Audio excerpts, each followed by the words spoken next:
Hello, I am Muchaneta to Napel and I'm here at Munich Fabric Start and I'm interviewing someone who's quite interesting. So I hope that you will find the time to kind of share with me some of your knowledge that I've heard that you have.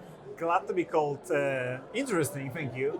Yeah, we are a young, small company from Poland that is actually doing every step of the way from growing hemp, taking the fiber out of it, making a yarn out of it, making fabric out of it, and making finished good out of it. That sounds pretty interesting, but you know what? Before we go into, because I've just realized something, they don't know your name.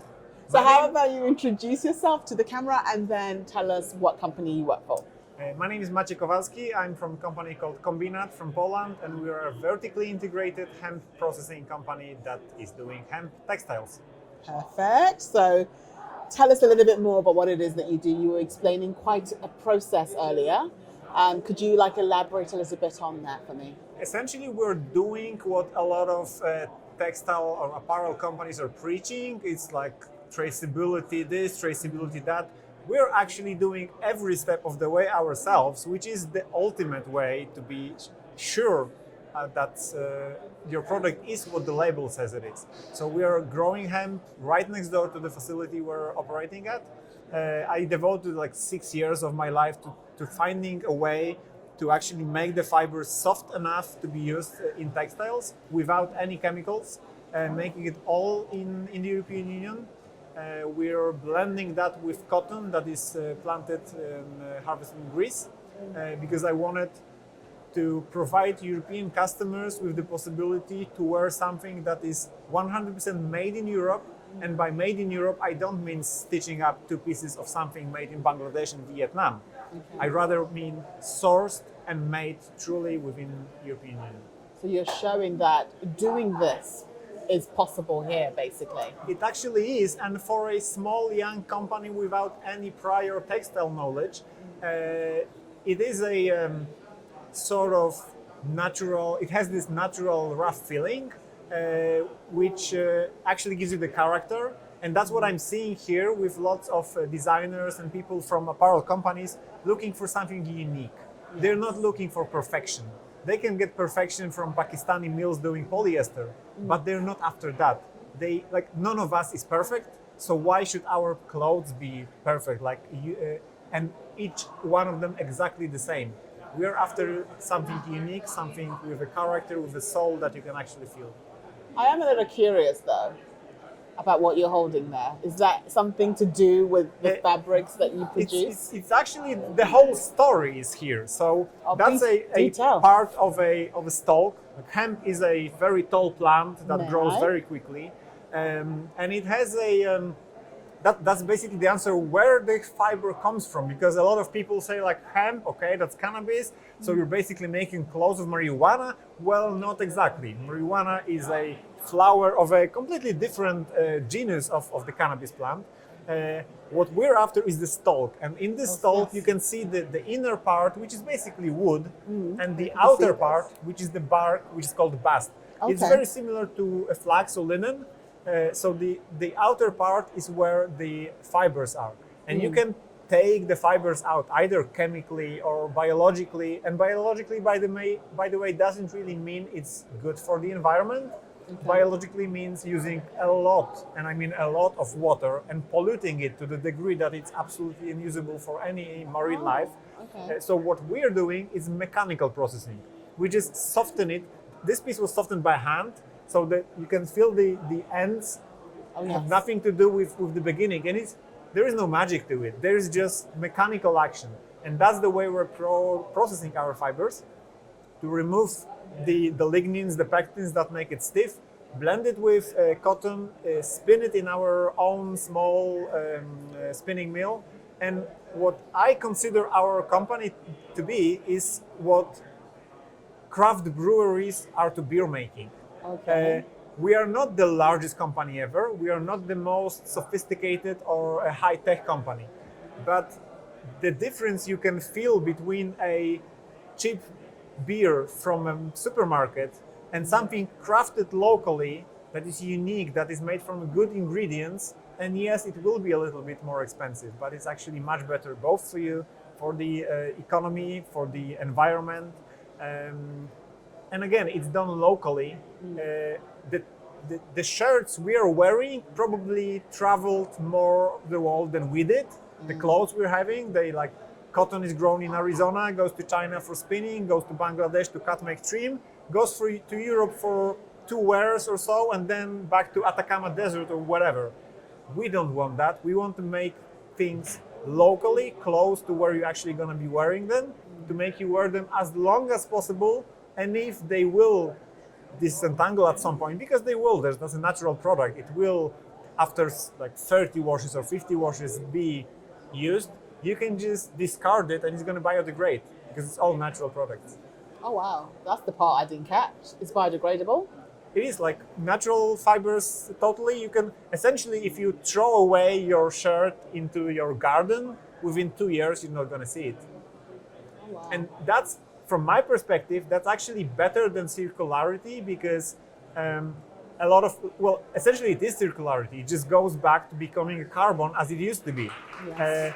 The traditional way of recycling polyester, for me, that's not the answer. We're basically still working the same rubbish in, rubbish out. With natural materials,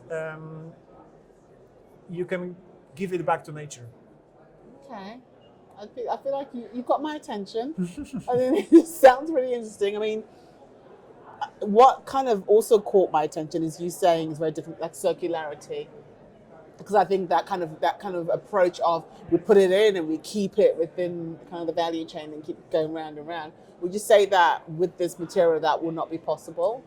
When it comes to constantly using the same material, it would not exactly be possible, but there is actually something bigger to that story. Circularity is not just us using the same clothes over and over again by repurposing them and making new clothes of it.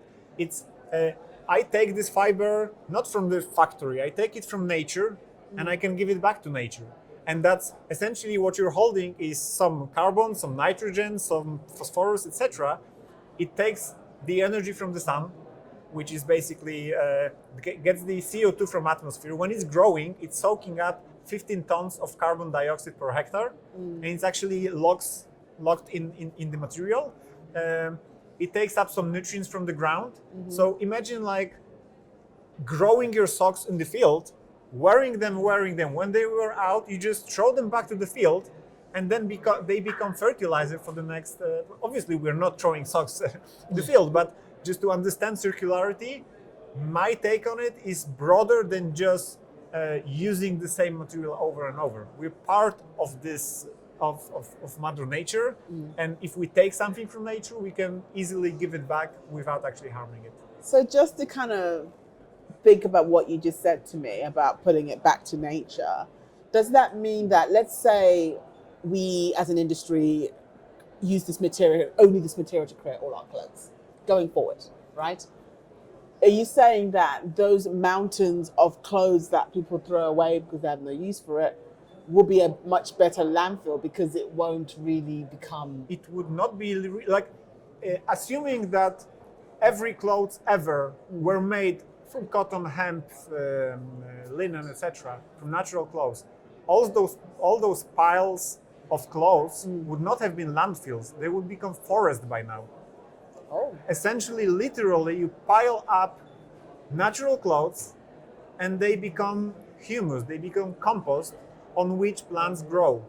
You would see it would become a natural reservoir rather than a landfill. So, and no microplastic shedding, because landfill is one issue, but what flows out of that landfill is even more dangerous. Because to some extent, I can understand, we can agree, okay, that's landfill, that's where we keep our unwanted stuff.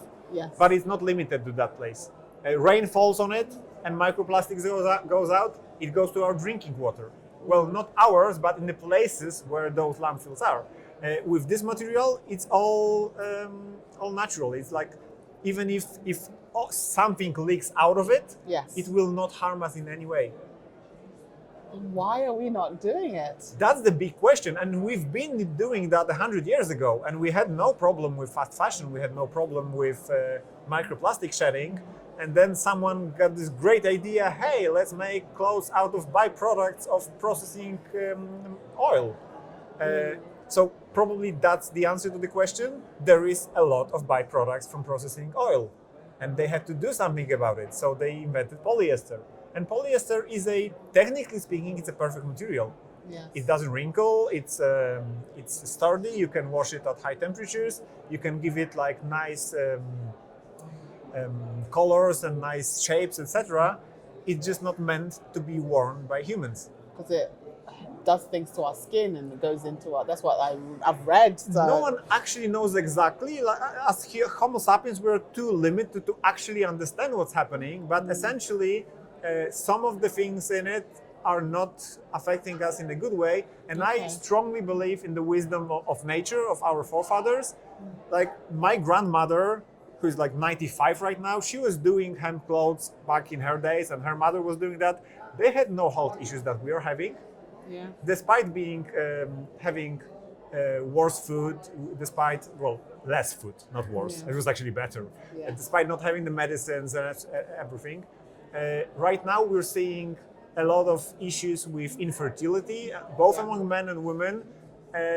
There are some reasons to believe that it might be connected to the things we're wearing.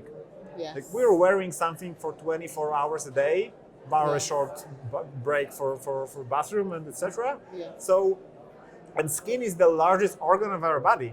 So we're taking in everything that we're wearing. So I rather, even if I don't understand why, I would rather wear something natural than something that is a byproduct of a byproduct of a byproduct of the factory making. I mean, I've read the book by Alden Wick, I think, called To Die For. Yeah.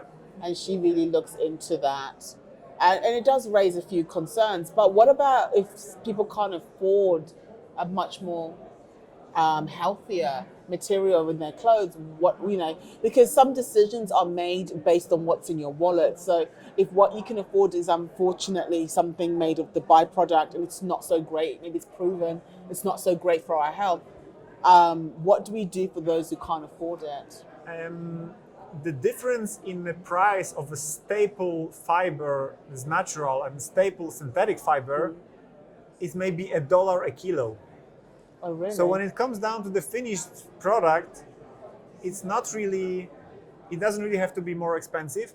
The reasons why our fabrics are admittedly more expensive than the products you can buy from the wholesaler, but it's more about being done in Europe than about being done with hemp, because we adhere to European safety standards, we pay European wages, we don't pollute our rivers, as unfortunately we all know manufacturers of fabrics do in countries like Bangladesh, India, Pakistan. So it's rather the price point is in here, but the easiest and the shortest answer is just buy less and wear the same things over and over again if you cannot afford new things. But at the end of the day, making small economies on buying synthetic clothing is being penny wise and pound foolish. Essentially, you end up paying a lot with your health. Yes. Which is like true. Today, if you buy something that is made with dyes that will make you infertile, right now you can feel happy about it. You don't have like a rash or just headache from it. It's just like in the book you've mentioned, after 10 or 20 years, you just have some skin cancer or leukemia, and no one really knows whether there is no direct link between clothes and that. There's reasons to believe that's the case. So I would rather minimize that risk than have a few more colorful clothes. Like if you think about it from that perspective, like it's the only choice. I think as consumers, we definitely need more information, because even the dress I'm wearing, I couldn't tell you exactly what it's made of. It's probably not made out of natural fibers. Probably not. But the majority of clothes that I see in shops are not made out of natural fibers. I feel like it's something that will need brands and businesses to adopt but it's not an easy thing to do. It is, although we've been there. So right now, 75% by weight of apparel being sold is polyester, acrylics, and other synthetics. But even 70 years ago, 50 years ago, that was reversed. So it was only like, there are applications where synthetics are great. If you want to go outdoors and want to have waterproof jacket, no natural fiber is going to give you that. And adding some special finishing to cotton, that like sort of misses the point, because it will not be as good being waterproof, and it will no longer be natural. The book you described said something about the easy iron finishing. So it was, you buy 100% cotton shirt, and as a consumer, you are not even informed, and that's all legal, that it actually has some polyurethane coating on it. If you add polyurethane coating on a pure cotton, then by law, it's 100% cotton.